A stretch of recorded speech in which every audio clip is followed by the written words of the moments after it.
화이팅! 화이팅도 한번 하고. 하나, 둘, 셋! 화이팅! 화이팅!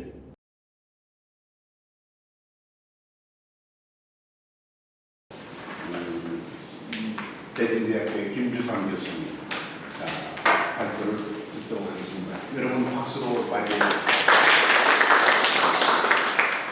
네, 김수아입니다. 제가 부여받은 주제는 4.19 혁명정신 계승과 선야이 되겠습니다. 그래서 이 4.19 혁명에 대해서 4.19 세대는 아니지만 후배 세대로서 보시면 제가 이렇게 이 주제를 갖고 이 문제 제기를 좀 하자고 하는 것입니다. 그 4.19 혁명은 한국 민주주의에서 어떤 의미를 가지고 있는가?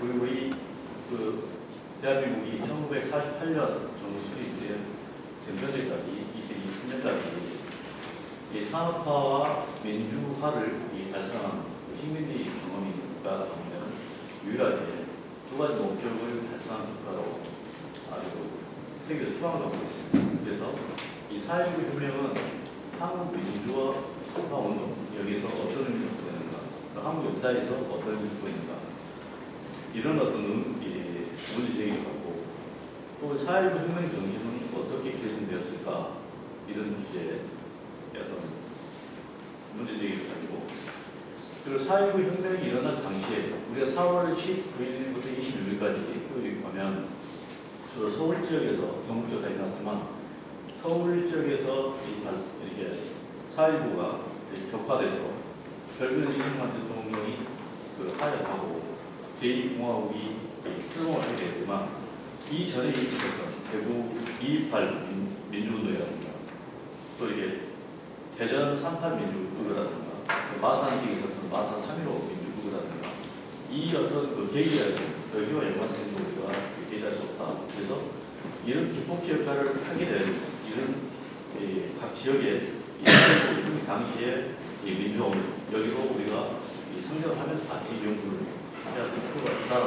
그리고 또 호남 쪽에서 보면은 광주 지역에서도 4.19 관련 운동이 있었습니다. 광주 장송 데모라든가 이 연구는 그렇게 깊이 연구가 안 되어 있는 것 같습니다. 제가 또 확인해 본.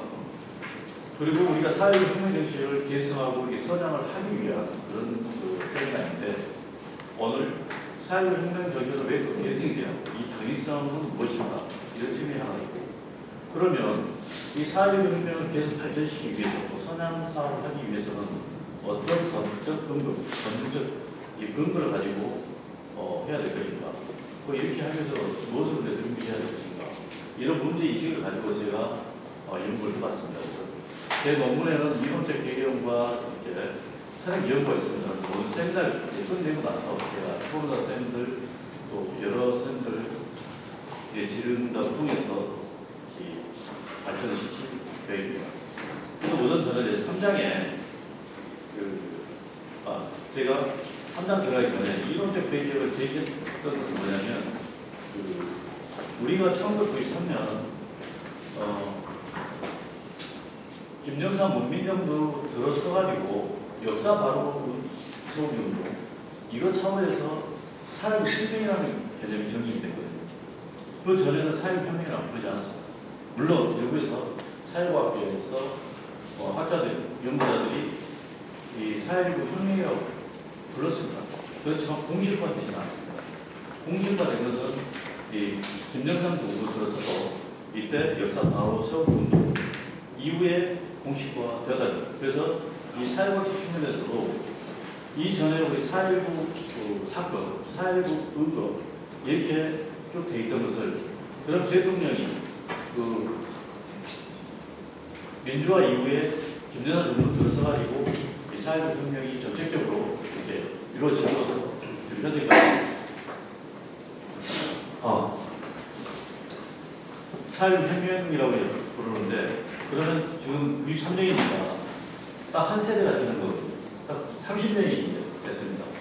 그래서 우리는 30년 동안 그러면 이 4.19 혁명 정신이 어떻게 계속 발전해 왔는가, 선행사업 어떻게 전개되어 왔는가, 이걸 제가 비교 분석을 할 수 있도록 하겠습니다. 주로 4.19 혁명이 일어나고 나서 우리 4대 민주화 운동이 나와요. 한국에서 4.19 혁명, 그 다음에 부마 문제, 그 다음에 80년에 있었던 광주 5.18 민주화 운동, 그 다음에 87년에 있었던 6월 항쟁 이렇게 지칭을 할 것입니다. 그런데 부마 항쟁과 이 4.19는 어떤 연관성이 있을까? 그 공통점을 보면은 그 여러 가지 학자 입장에서 주장을 할 수 있겠지만 제 생각과 견해를 밝힌 거니까 참여를 해주셨으면 감사하겠습니다. 우선 그 4.19도 그렇고 부마항쟁도 그렇고 이게 독재정권에 대해서 한 거였다. 그리고 주로 학생들이 먼저 자발적으로 들고 일어났다는 거죠. 그리고 여기에서 이제 시민도 같이 합세해서 결국에는 4.19도 제1이승만 정권이 무너지고 제1공화국이 체제가 무너지고 제2공화국 새로운 정치 권력이 들어온 계획이 됐다. 그래서 부마항쟁도 1979년 김정일 어떤 중앙정보부장에서 박정희 대통령이 서거 되고 나서 바로 새로운 권력이 또 들어온 거죠. 물론 전반적으로 들었지만 저는 새로운 권력이라고 보고 있습니다. 그래서 이 새로운 권력을 창출하게 된 배경은 이 독재 권력에 대해서 항거했다는 공통점이 있다는 겁니다. 그리고 이것은 학생들이 자발적으로 이 문제의식을 가지고 부산지역 받아들여서 일어났던 운동이다. 그래서 4.19 정신이 있었기 때문에 그 전에 60년에 있었던 정신이 있었기 때문에 계속되었다 이렇게 말이에요. 바로 이후에 1980년에 있었던 광주 민주화운동 여러분 다 아시겠지만 이 운동도 그렇습니다. 그 같은 맥락 속에서 학생들이 1980년에 그 계엄령이 선포되고 여기에 대해서 학생 자발적으로 이 어떤 문제제기라고 한글에서 이런 일단 시민들이 또 있고 그리고 여기 공통점은 뭐냐면 이 공통점 속에서 이제 플랜을 본다면 그때도 1960년에는 무장 세력의 어떤 경찰들이 있던 그 총격을 받아야 되는 거예요. 또 광주 같은 경우는 경찰들이 아니고 군인들이 그 계엄군들에 의해서 총격을 받는 시민들이 학생들이 그래서 이 4.19 혁명과 광주 민주화운동의 공통점이 상당히 밀접한 게 있습니다. 물론 부마항쟁도 밀접한 게 있지만 차이점이 있다면 부마항쟁은 사망자가 나오지 않았어요. 그런데 4.19 혁명과 광주 민주화운동 같은 경우는 5.18 광주 민주화운동 같은 경우는 사망자가 많이 속출됐다는 거죠. 그래서 이런 공통점이 있다 이렇게 되겠습니다. 그리고 6월은 1987년 같은 경우 이것은 그 호원철새 그 전두환 세대에서 장기 집권을 하기 위해서 이렇게 쭉 얘기했던 거 아닙니까? 여기 학생들이 자발적으로 일어났던 공통점, 그리고 시민들이 합세했던 공통점, 그리고 이 4.19하고 같은 그 공통점은 또 뭐냐면 4.19를 이승만 정권에서 장기 집권하기 위한 차원이었고 여기 그때 전두환 그 5가국 차원에서도 장기 집권을 하기 위한 그래서 간선제를 유지하고 싶었던 거 아니겠습니까? 그래서 학생과 시민들은 그게 아니고 시민들, 국민들은 직선적으로 했던 겁니다. 그래서 법을 바꾸자는 거 아니겠습니까? 결국에는 이때 이한열 열사라든가 이런 또 그 사망자가 나타나고 이게 이제 그 기화가 돼서 결국에는 개정법까지 이르게 됐다는 겁니다. 결국에서 우리가 이런 공통점과 차이점 속에서 이렇게 제가 제 나름대로 생각을 정리해봤습니다. 그래서 이 법률적 측면을 본다면 주로 민주유공자 이용에 관한 법률, 민주유공자법이라고 이거 지금 진행 중에 있는데 그 국회에서 지금 여야 간에 그 야당은 민주당 같은 경우는 통과시켜야겠다고 주장하지만 지금 여당에서는 이거 그 사망자에 한해서는 되게 들을 수 있겠지만 부상자에 대해서는 이것은 찬성하지 않는 그런 제가 알고 있는 그렇게 알고 있습니다. 그래서 이 원인이 있다. 그래서 지금 현재 이재호 이사장이 그 민주화운동연구소하고 이사장을 7월달인가요? 7월달에 이사장을 취임을 해서 여기에 대해서 좀 돌파구를 마련하려고 합니다. 그래서 정부에서는 지난번에 그 윤석열 정부에 대해서 퇴진 운동을 추진했던 그 시민단체의 지원을 그 민주화 기념사업에서 이 돈을 지원했다. 이걸 가지고 이번에 기념식도 참석을 하지 않았던 걸로 제가 알고 있거든요. 그리고 예산을 삭감을 좀 할 생각이다. 그리고 감사원에서 이 관련된 어떤 지금 조사하고 있는 것으로 알고 있습니다. 그래서 어쨌든 간에 이런 문제는 우리 민주주의 발전적 측면에서는 우리가 그 긍정적으로 순기능 쪽으로 나아가야 된다고 생각합니다.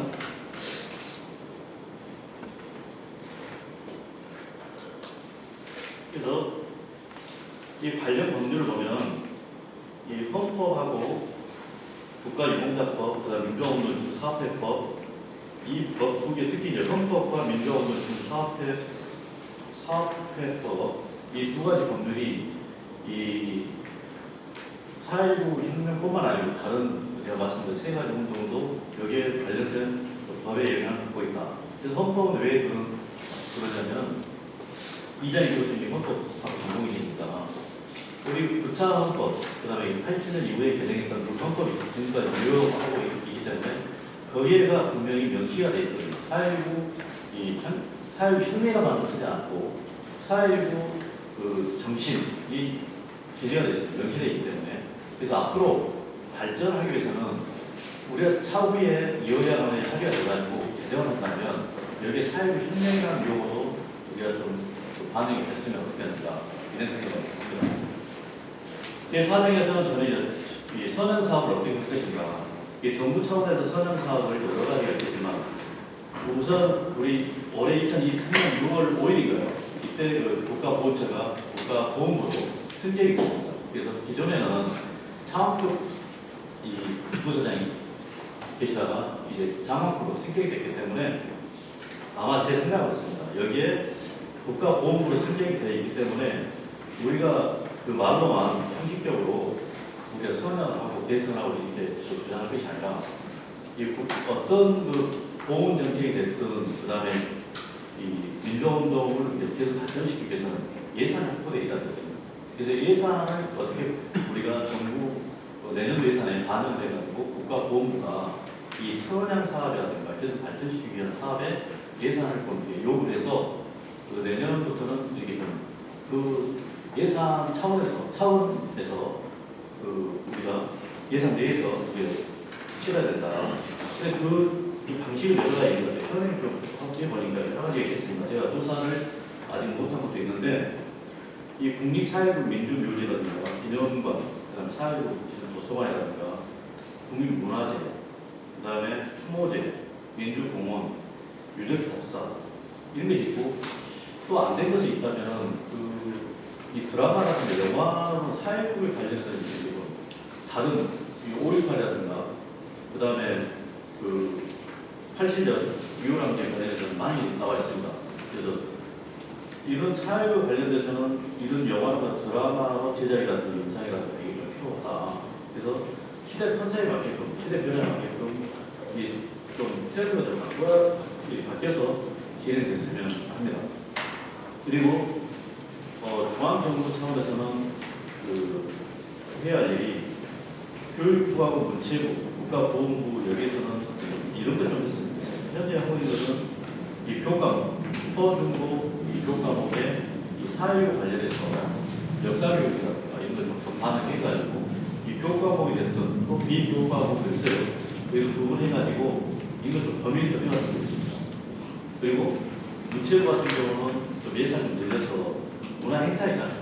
이런 행사 같은 경우도 또 홍보 차원에서도 해야 되고 이것은 어떤 거냐면 결국에는 민주시민 교육 차원이에요. 그래서 4.19 정치를 4.19 혁명 정치를 계속 발전시키기 위해서 민들이 필요하다. 그리고 국가보훈부는 예산을 좀 편성해가지고 이 선양 사업이 우리가 좀 빠져 있는 게 좀 있는 것 같습니다. 그래서 이 선양 사업 부분을 프로그램을 새로 개발한다든가 그거 하기 위해서 예산이 필요하다. 그래서 내년도 예산에 반영을 해서 수민의 쪽으로 나왔으면 좋겠다. 그리고 또 하나 지방자치단체에서는 각 시도 기초단체가 있지 않습니까? 여기서는 4.19 혁명에 관련해서 한 행사가 있습니다. 그렇지만 아직도 발굴되지 않는 부분들이 있기 때문에 정부 어떤 예를 들면 표준화를 가지고 이걸 가지고 표준화하는 민주운동 기념 사업회 어떤 진행 사업이 있을 겁니다. 그런 각 시도에서는 하고 있는 시도도 있습니다. 대전 같은 경우도 있고 대구 같은 경우도 있고 사후 마크가 있습니다. 그것은 뭐 어떤 의미냐면 제가 나중에 말씀드리겠지만 여기는 218도 있고 4.15도 있고 38 민주후보 이렇게 기존사표가 있기 때문에 그렇지만 그렇지 않는 지역 그 226개 시도에서 아직 4.19 혁명 정신 기획성 선언 사업을 하지 못한 데가 있다 이겁니다. 여기에 대해서 예산을 공개해서라도 해야 되는데 그러려면 어떻게 해야 되겠습니까? 각 시도에서 기초단체에서 발의를 해야 되거든요. 4.19 혁명에 대해서 이렇게 선언 사업을 어떻게 하겠다. 그럼 시민도 해야 되고 기초단체에서도 해야 됩니다. 그러면 발의가 되면 기초부에서는 이 조례를 만들 수 있는 그 입장이 있기 때문에 그래서 조례가 제정이 된다면 직접 하는 데 문제가 없지 않을까. 그래서 이 법률적 측면에서는 정부 차원에서 해야 할 것과 그 다음에 지방 자치단체에서 해야 할 것 이것을 법률로서 이 규정을 해준다면 그렇지 않을까 이렇게 생각합니다.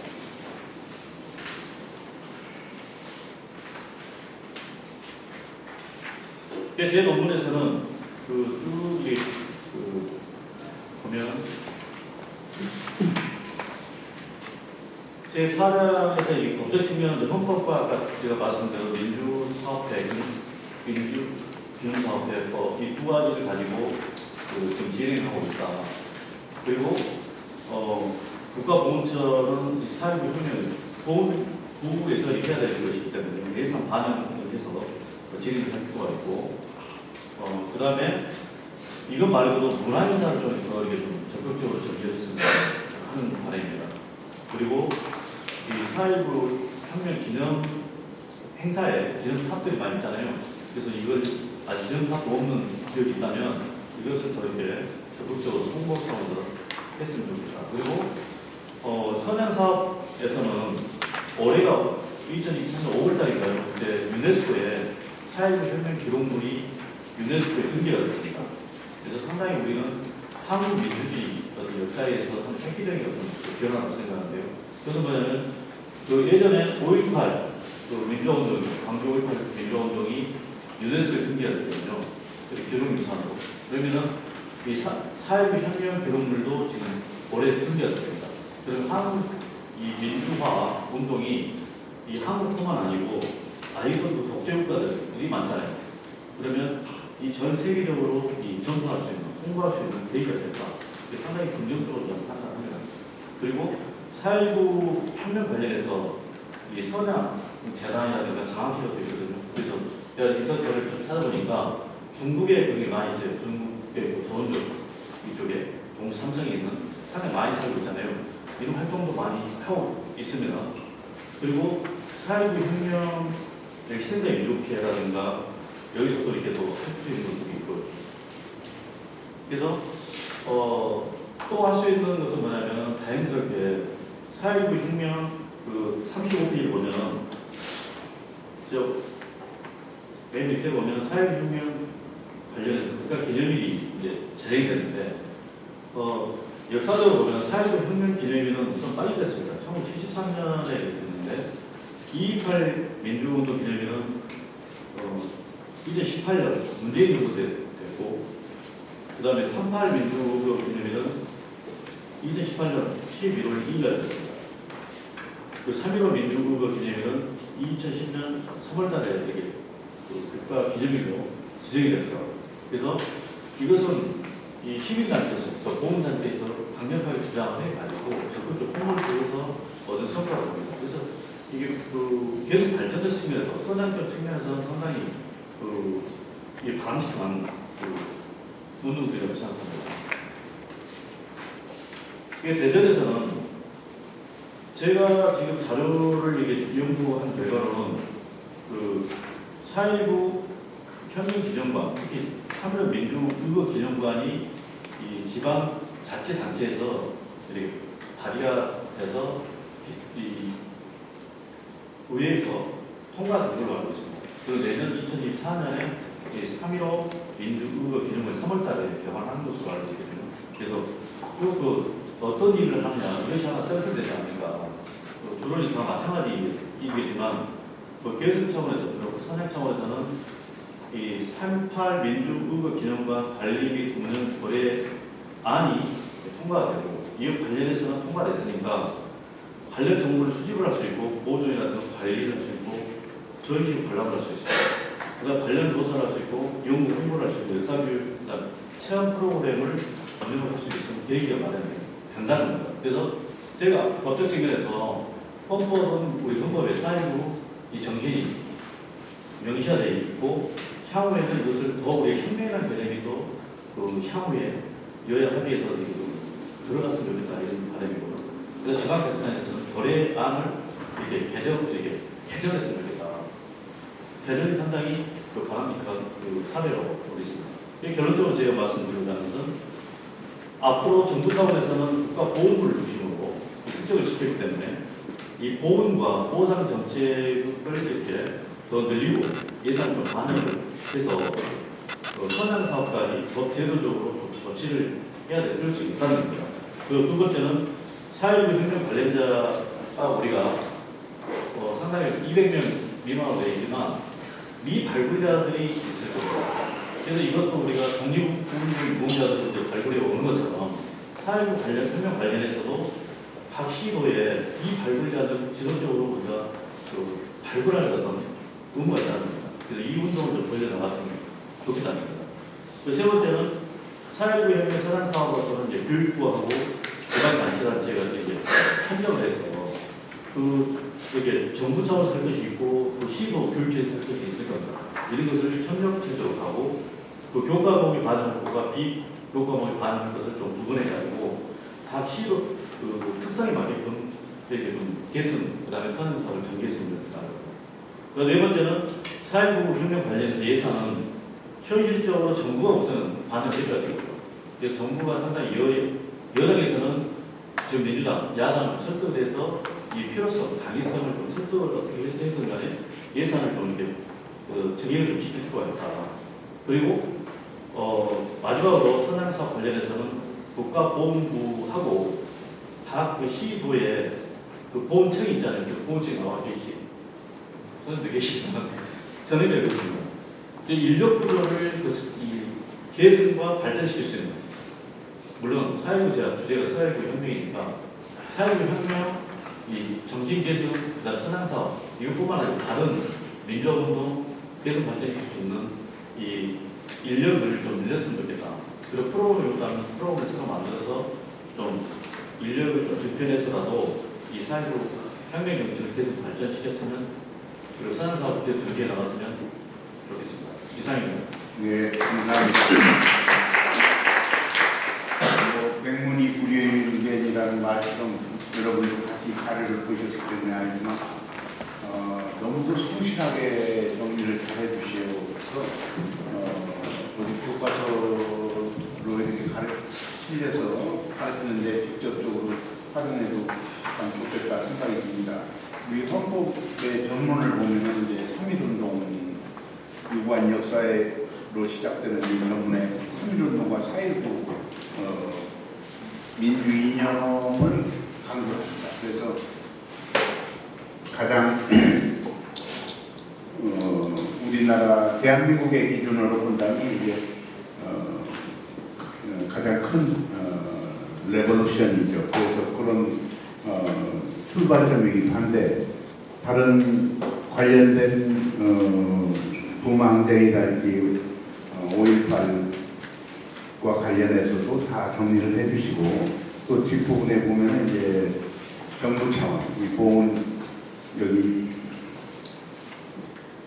보훈부에서 오셨지만 이제 또 그다음에 이제 민간 차원 이렇게 해서 너무도 깔끔하게 정리를 잘 해주셨습니다. 그리고 제가 뭐 설명을 추가하지 않아도 여러분도 명쾌하게 잘 들으셨을 걸로 봅니다. 바로 이어서